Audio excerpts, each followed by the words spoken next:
अस्सलाम वालेकुम नाज़रीन, असां एक दफ़ा वल तुहाडी खिदमत च हाज़िर हैं। अच्छा, ये जंग की जी ताज़ा सूरत हाल है उनके बाद की जी मतलब दुनिया में डिवेलपमेंट थी अज उनके उत्ते गाल करेसूँ तो वल उनके अलावा कुछ डोमैसटिक न्यूज़ उनके उत्ते गाल करेसूँ। खास तौर पर जितने लोग वेंदे पैन सैरो सियाहत वास्ते तो हादसा का बाइस बनते पैन उन हवाले नाल गाल करेसूँ तो काफ़ी सारी खबर हैं उन हवाले नाल। सब तो पहले जो साडा मेन टॉपिक है उनके उत्ते गाल करेने कि दुनिया दे विच अजकल जिहड़ी शै अमूमी तौर पर डिठी वेंदी पूरे ऑल वर्ल्ड वो क्या है एक जंगल का कानून, यानी कि जींदे विच जोर है पिया जींदा जिवें दिल करेंदा पिया उवें करेंदा पिया। कोई ट्रीटी कोई मुआहदा उनकी कोई भी ज़्यादा तो ज़्यादा जिहड़ी है पाबंदी क्या नहीं करेंदा पिया। असां शुरू कर सकते हैं मिसाल के तौर पर यह जिहड़ा इसराइल अपनी मर्जी कर जंग बंदी के बावजूद भी गज़ा दे विच अज भी हलाकतां थींदे पैन। उत्थां क्या करें लोग खाने की वजह तो वेन कि भाई समझते हैं इतना साकू रोटी मिल वैसी या कोई खावन की कई शै मिल सी, उत्थां जिमें लोग कट्ठे थी उत्थां वन के वो अटैक कर रहे हैं। रोज़ाना 10, 15, 20, 50 बंदे अज भी मरते पैन। ड्यूरिंग ईरान अटैक भी मरते पे हैं। ठीक है, ईरान के अटैक की वजह तो डिस्ट्रक्शन बहुत थी है इसराइल दे विच ते इवें थी है जिमें अज तू 70 साल पहले कहीं भी नहीं थी। ईवन उत्थां जितने मीडिया वर्कर्स काम करेंदे पैन ना उन्होंने इजाज़त कै नहीं कि वो रिपोर्टिंग करें सिवाय सिविल डिस्ट्रक्शन के अलावा, यानी कि जिथा लोगों की अमवात थी पई है वो तो वो रिपोर्टिंग करेंदे पैन, लेकिन जिथा उन्होंने फौजी बेसिस तबाह थे उन्होंने एयरपोर्ट्स या ऐसी बेसिस जिंदे विचों थोड़ी उन्होंने अपनी न्यूक्लियर फैसिलिटी तो उनकी जड़े जिन्हें फौजी नुकसानात हैं उन्होंने को रिपोर्ट करन और कह नहीं देंदे पे तो ना ही उनका सही डाटा पूरी दुनिया को देंदे पैन। वो कितना डाटा देंदे पैन मजलूम बनने की कोशिश करेंदे पैन कि सिविल लोग सारे मरदे पैन, सिविल लोगों की डैथ थी पई है तो जेड़ा हिट टारगेट ईरान ने उन्होंने न्यूक्लियर साइट्स या उन्होंने फौजी तनसीबात के उत्ते कीते उनकी रिपोर्टिंग करन कह नहीं देंदे पे। आपको पता है ये वैसे भी क्योंकि झूठे लोग हैं अपनी मर्जी की रिपोर्टिंग करें खुल के सही तरीके नाल रिपोर्टिंग करन नहीं देंदे, लेकिन कई कानून को नहीं मनेंदे पे। उन्होंने जंग बंदी को आर्जी तौर पर थोड़ा जिहा मन्ना जरूर है लेकिन वो काम अज भी थींदा पे। और मना क्यों है क्योंकि ईरान ने उन्होंने उत्ते अटैक किया फुल फ्लैट। तुहारे सामने मतलब अमेरिका ने तो आख दिता है कि असा रजीम चेंज कर, ये रजीम जी है आयतुल्ला खमैनी वाली इन्हों को पसंद तक है नहीं, इन्हों की गले की हड्डी जरूर बन गई है। ये तो चाहते हैं कि असा शाह वाली शाह ईरान वाली जी रजीम आई वो दोबारा घिन के आवन।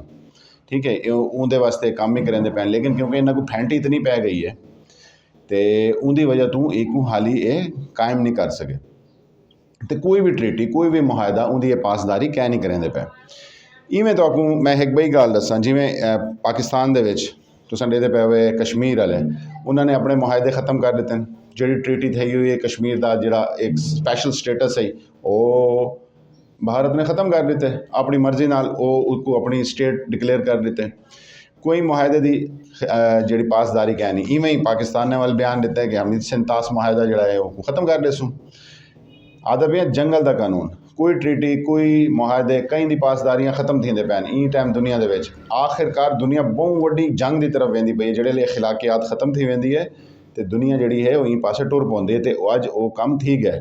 ये वड्डी जी जंग है साल लगे 2 साल लगे लेकिन ये लगनी जरूर है। पहले ये जोड़े इख्तलाफात होंदे पॉकेट्स होंदे इवें यूक्रेन वाला मामला है पिया।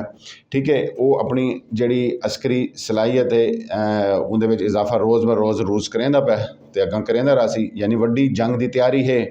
ठीक है, इवें हर मुल्क अपनी अपनी तैयारी को लगा हुआ है। पाकिस्तान दे अपनी तैयारी हाई तो उन्होंने ये जो अटैक है इसको बर्दाश्त किए तो इनका मौसर जवाब दे दिता है। इवें ये पूरे इलाके दे विच अपने अपने ग्रुप्स बनते पैन।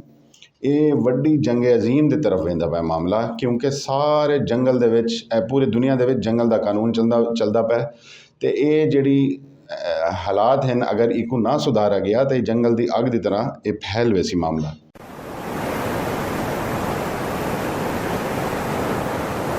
अच्छा, ये अलावा हुण असां थोड़ा जिहा डिस्कस करेसूँ सूरत हाल जी सारी डोमैसटिक यानी कि पाकिस्तान की सूरत हाल है। ਪਾਕਿਸਤਾਨ ਦੇ ਵਿੱਚ ਸਭ ਤੋਂ ਜ਼ਿਆਦਾ ਗਰਮੀ ਦਾ ਜ਼ੋਰ ਹੈ, ਫੁੱਲ ਫਲੈਟ ਗਰਮੀ ਚਲਦੀ ਪਈ ਹੈ। ਗਰਮੀ ਦੀ ਵਜ੍ਹਾ ਤੋਂ ਲੋਕ ਪੰਜਾਬ ਦੇ ਵਿੱਚ ਖਾਸ ਤੌਰ 'ਤੇ ਪਰੇਸ਼ਾਨ थी कि शुमाली इलाका जात की तरफ ट्रैवल करेंदे पैन तो रिपोर्टेड थे क्योंकि बारिशों का मौसम है, लैंड स्लाइडिंग का दौर है पिया, क्योंकि वड्डे जिहड़े हादसात होते हैं वो तो साढ़े सामने आ वेंदे ने, क्योंकि इत्थां मुल्तान दे विच भी साढ़े अपने शहर दे विच भी कुछ कैजुअल्टीज़ रिपोर्ट हैं। तकरीबन अजकल की डेट दे विच भी 3-4 लाशां वसूल थे इत्थां। वो सिर्फ क्यों थे, उत्थां लोगों की बेहतियाती सैल्फी बनाने वास्ते या वो फुटेज गिनने वास्ते ऐसे खतरनाक जाते चले गए हैं, थोड़ी देर के बाद वो उतों अपना आप को रिकवर क्या नहीं कर सके। वो हादसा तुसां डिठा उसी सवाद दे विच कलाम वाली साइड ते था, ठीक है। वो असल मसला ये होंदा है कि ना, क्योंकि पंजाब तो जोड़े बंदे गए उन्होंने उन्होंने को आइडिया नहीं होंदा।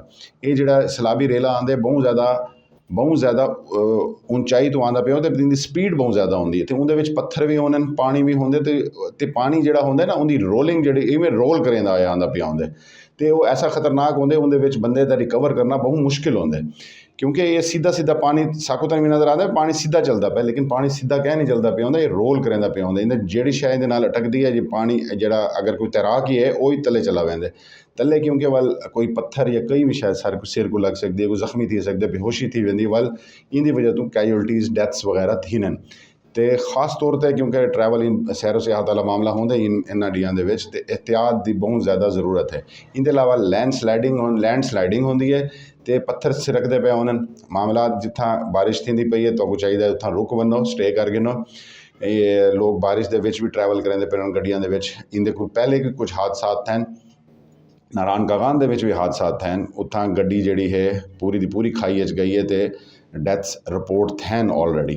वल हिक जगह के उत्ते बहुत ज़्यादा रश थी वेंदे, जिमें कुछ खास मखसूस मरी का एरिया है पिया, नारायण या कागान का एरिया बहुत ज़्यादा रश थी गया।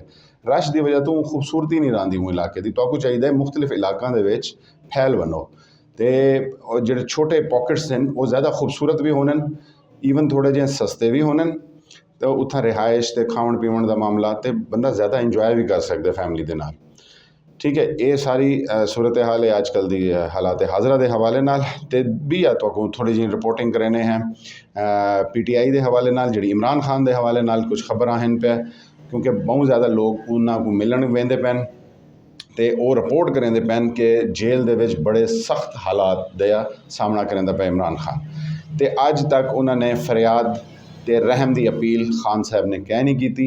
ये गाल PTI के वर्कर्स या PTI की तरफों सिर्फ नहीं आती पई, ये गाल को मनेन जोड़े मुखालफीन भी हैं। अज तक जिहो जी जेलों का सामना जोड़ा है सियासतदाना ने किया है, उन्होंने हर तरह की फैसिलिटीज़ अवेलेबल होने हैं, वो खान साहब को बिल्कुल ही कहने वो तोड़न की साजिश है, और कुछ ऐसे मामला हो सन जी अपने गाल मनवावन की कोशिश करेंदे पैन।